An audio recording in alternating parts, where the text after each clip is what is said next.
Dr. Healy has noted the many achievements of the class of 1989, and you have indeed made an indelible impression on the history of Punahou.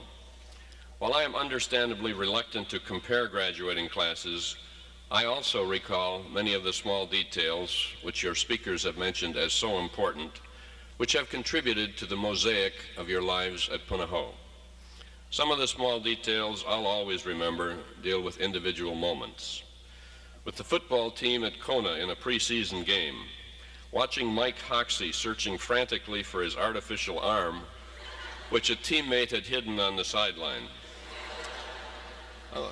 For those of you who don't know, Mike kicks extra points without the arm, but he wears it for kickoffs, and he certainly had the Kona spectators in a high state of confusion.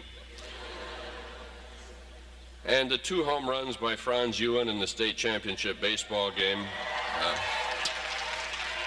one right-handed and one left-handed, will certainly never be forgotten by me. And the pride which you exhibited in the awards assemblies as your classmates were honored. These moments were very precious to me, and I shall recall them.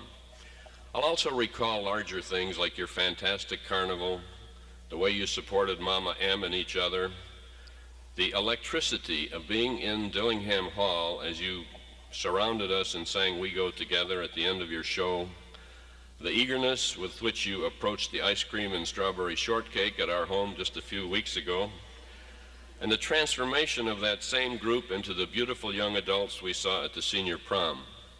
And then the bittersweet feelings of joy and sadness I noted at baccalaureate as it became clear that this portion of your life was about to end. You are indeed an incredible group. There's an ancient Chinese curse which says, "May you live in interesting times." The word interesting is perhaps too tame for the times in which you are living. The Russians, of course, are opening their society in ways unimaginable just a few years ago. And in today's news, we discover that Khomeini has died and that hundreds of Chinese students apparently are dead in Beijing. All of this is happening while we are here. In Mark Connolly's old play, Green Pastures, there is a wonderful line which captures today's situation and the world in which you're going to be living. The angel Gabriel is talking to the Lord about the problems being created by a revolution in heaven and by Satan. And he says to the Lord, "Everything nailed down is coming loose." And that's happening in our world. As I was beginning to consider the world problems facing us, I read Thursday's Advertiser story on the top high school scholars in Hawaii.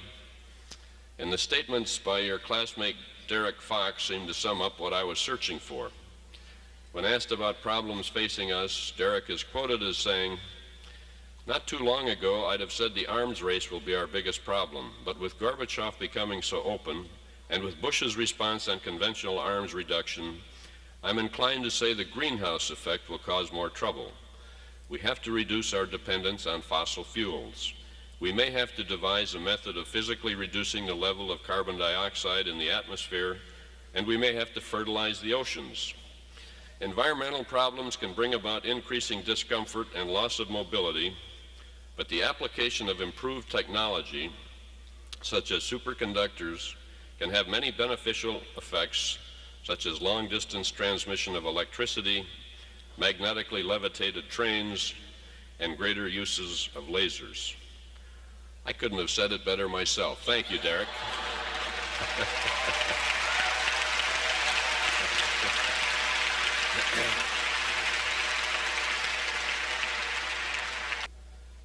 We have enjoyed having you at Punahou, some of you for a few years and some for 13.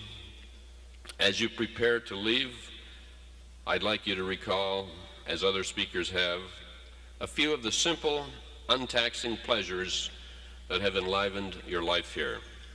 It is perfectly okay that in addition to sparking intellectual ferment, Punahou is a beautiful, friendly place of belonging, a second home. The friendships you have made here will remain with you throughout the rest of your lives. And for a great many of you, these people with whom you share this stage tonight will be among your closest friends for the rest of your life. So give a thought then to friendship, to proms, to the hills and mists and rainbows of Manoa Valley, to the cohesion which has characterized your class, to ragtime razzmatazz and Norgling and PDA in the USA and We Go Together, and to a solitary moment at the Lily Pond, and to the people, students and faculty, whose lives will always be a part of you because of the time you spent at Punahou. Reflect on these treasures and store them, because sentiment does matter. And now let me extend my personal congratulations to each of you for having taken this important stride along the road of joining the company of educated men and women. In a few minutes, you will be alumni of Punahou School. You have brought much honor to Punahou, and we know that you will bring credit to Punahou, to yourselves, and to your family as you continue in your future endeavors. You will take with you our best wishes. I want to close these remarks with a quotation from Alice in Wonderland. This is the caucus race. Quote, "There was no 1, 2, 3 and away, but they began running when they liked and left off when they liked, so that it was not easy to know when the race was over. However, when they had been running half an hour or so, the dodo suddenly called out, 'The race is over.' And they all crowded round it, panting and asking, 'But who has won?' This question the dodo could not answer without a great deal of thought. At last the dodo said, 'Everyone has won, and all must have prizes.' The dodo was right. You have all won. And at this time, by virtue of the power invested in me by the trustees of Punahou School, I am delighted to invite Deans Pennington and Gorski, Dr. Healy, and Assistant Principal Moss to assist me in presenting the diplomas to the class of 1989. Mahalo, farewell, and Godspeed.